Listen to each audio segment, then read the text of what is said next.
This is Peter from Eyes on the Lord. God bless you all.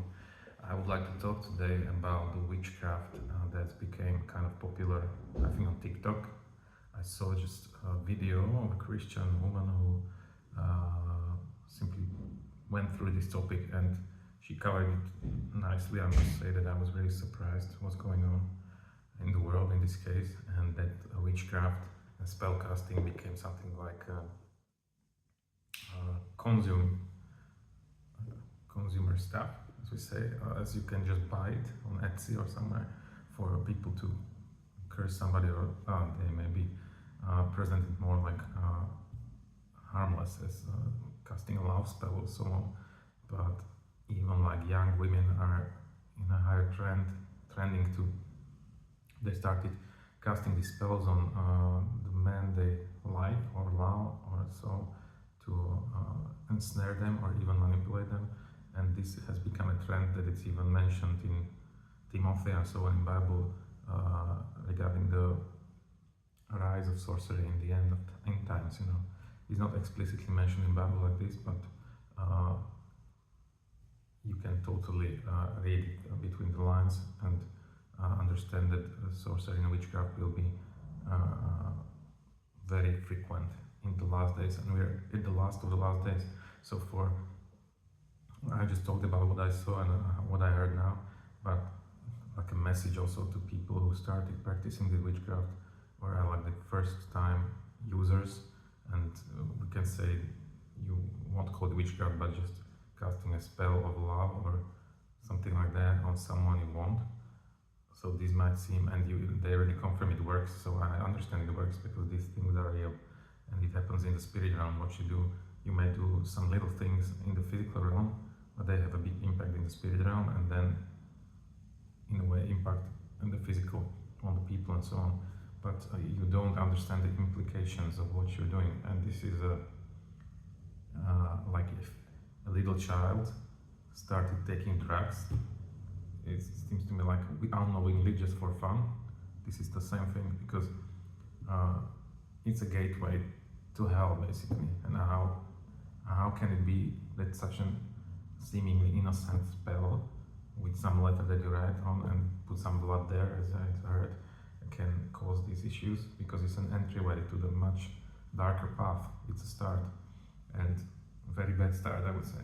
Why? Because I heard that you're using blood in these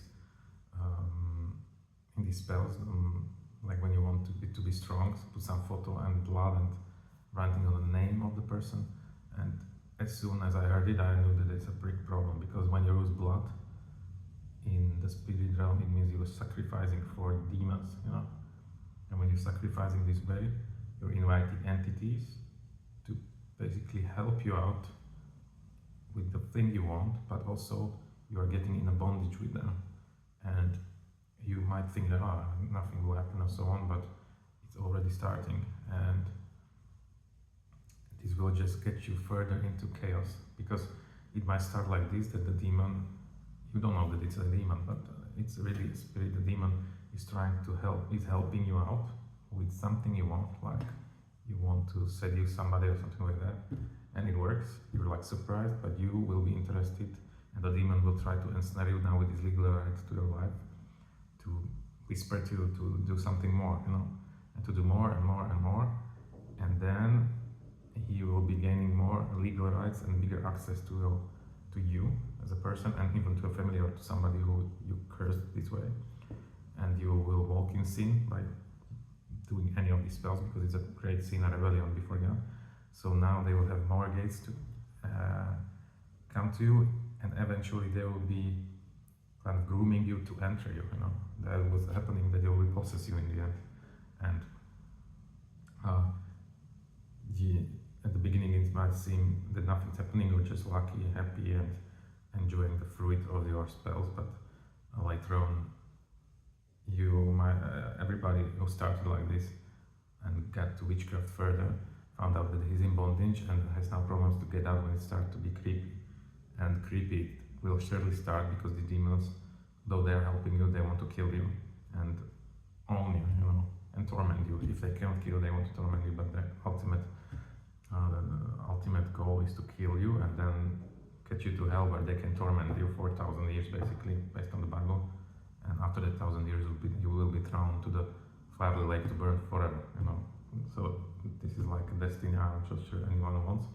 And between that, like before that, on the earth, you will be tormented in dreams by sleep paralysis and different stuff you might be, because if you go that path, that you start using these spells, it will slowly give them more legal rights, and in the end they will try to get you into more serious stuff, wrong stuff, and to torment you during the night, during the day, to plague your mind with evil thoughts, and even in the end try to totally control you. That's what they want, to control you, and ultimately totally possess you, that you won't be even knowing what you're doing. And that's why it always starts in a small way, in a way that it's presented as something interesting or cool, and that these little love spells are just a start. So I strongly advise not to do witchcraft like this to anyone who just is interested in this or was just playing it. You need to repent from it and invite Jesus to your life, because with Jesus you have also supernatural powers far stronger than this, and there is no it's not such a bad deal like with the devil, because with the devil you're just ensnared and you're just his slave, who he wants to torment and get you to hell and get you off your path of destiny that God has chosen for you. So when you accept Jesus and you receive his powers and his grace, that's the best deal you can have, because in the end, and however it might seem and sound to you, in Bible it is said that there will be great riches in heaven for you, far much above what you can get here, And basically there are also mentions of mansions. Jesus mentioned mansions for his brothers and sisters, because we are becoming a royal bloodline. Basically, when you accept him, you're being accepted into the family of God, which is God the Father, and Jesus, his Son. They are the royals. They are blue blood of heaven, I call it, and you becoming the part of the family. So we'll have a glorious dwelling place there in heavens when you do this. So,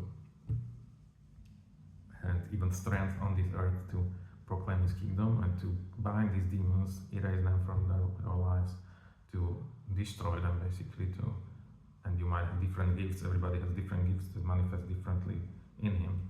That's such, I assume, also in the dark world where this witchcraft is going on, but with Jesus, I said there is no price like the devil wants from you.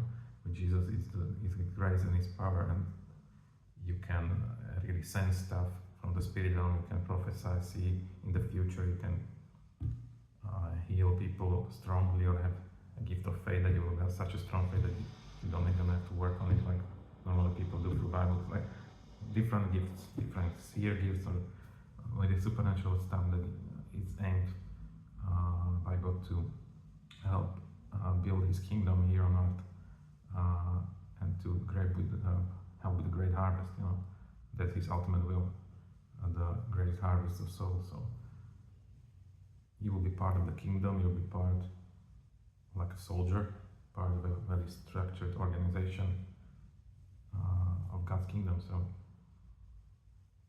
don't take this path of witchcraft, even if it seems cool on some TikTok.